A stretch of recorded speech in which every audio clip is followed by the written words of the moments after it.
Pakistan have embarrassed themselves against the West Indies और हमने एक ओडीआई सीरीज 2-1 हार दी है। First ODI series defeat against the West Indies in 25 years, 25 साल से we hadn't lost a series against the West Indies. और कल एब्सोल्युटली एम्बेरसिंग स्टफ, ठीक है। इससे गंदी परफॉर्मेंस आप एक्सपेक्ट नहीं कर सकते मैच में। तो मतलब जो हुआ सो हुआ। हम किस डायरेक्शन में जा रही है हमारी क्रिकेट अब? मतलब कि आप 2022 के अंदर आप जिम्बाब्वे से हारे, 2023 में आप अफगानिस्तान से हारे, 2024 में आप यूएसए से हारे। आपसे इंडिया के अगेंस्ट 120 में 120 ही चेस होते हैं।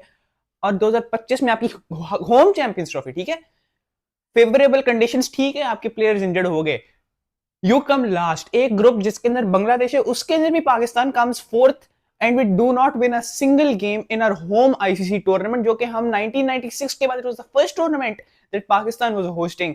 और कल after 25 years now we have lost an ODI series against the West Indies. मतलब कि हर गुजरते साल के साथ हम कोई ना कोई एक रिकॉर्ड तोड़ते जा रहे हैं, एक अनवांटेड रिकॉर्ड। अब अगले साल क्या होगा? Italy have qualified for the world cup, हम उनसे भी टी20 वर्ल्ड कप में शायद हार जाएंगे, या फिर अभी कोई पता नहीं कि हम एशिया कप में हमारे ग्रुप में पता नहीं कौन है, आई गेस हांगकांग है शायद, हम कोई पता नहीं, उनसे भी हारे हैं और सुपर 4 के लिए भी क्वालिफाई ना करें अभी जो हालात चल रहे हैं पाकिस्तान के।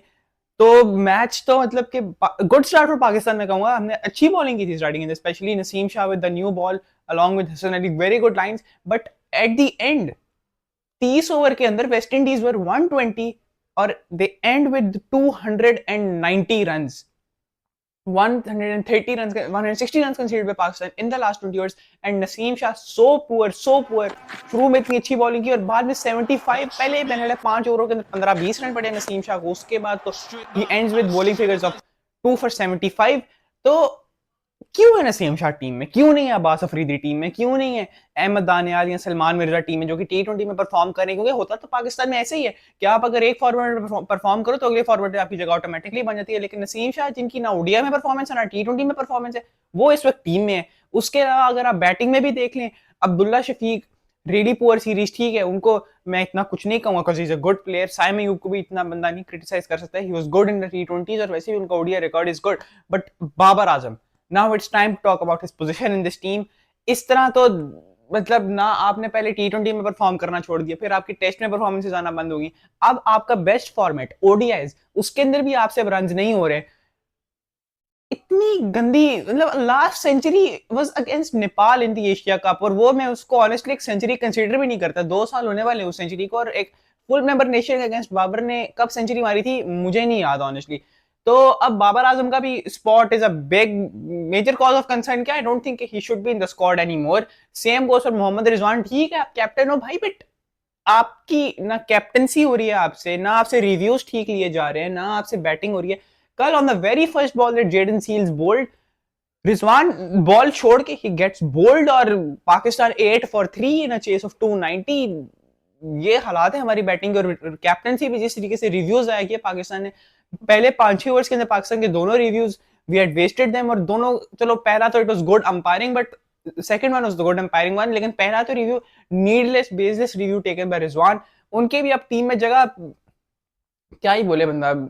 अब honestly Babar Rizwan, I don't think इनको ओडीआई में भी अब होना चाहिए। ठीक है आपके प्रीवियस परफॉर्मेंसेस हैं, बट कितनी देर तक आप प्रीवियस परफॉर्मेंसेस के ऊपर आप अपने आप को जस्टिफाई कर पाएंगे अपनी सिलेक्शन को? साइम अयूब का ये है कि चलो ओडीआई में इस दफा परफॉर्म नहीं किया, बट टी20 में he is been performing. West Indies की series it was really good for him in at least in the टी20, ठीक है, ओडीआई के अंदर उस तरह परफॉर्मेंस नहीं आई। But Babar Rizwan, you can't be in this 11 now, क्योंकि अब I think there are much better players। Saud Shakeel was dropped without giving any justification। Kamran Ghulam जैसा प्लेयर भाई, उसको आपने पहले नंबर 3-4 पे खिलाया, ही परफॉर्म देयर। आपने कब हमने बाबर को टीम में वापस लाना है और आपने उसकी जगह चेंज कर दी कामरान गुलाम की। You played him at number 5 number 6, no one expected कि वहां पे कामरान गुलाम रन करेंगे। He scores his runs there, does great in difficult South African conditions, और उसके बाद भी without any logic, without any reason he gets dropped from the team. और अभी वो टीम में है ही नहीं और उसकी जगह बाबर खेल रहे हैं, रिजवान खेल रहे हैं, और वो जिस तरीके से खेल रहे हैं वो हमने देख लिया पिछले 2 ओडीआई के अंदर।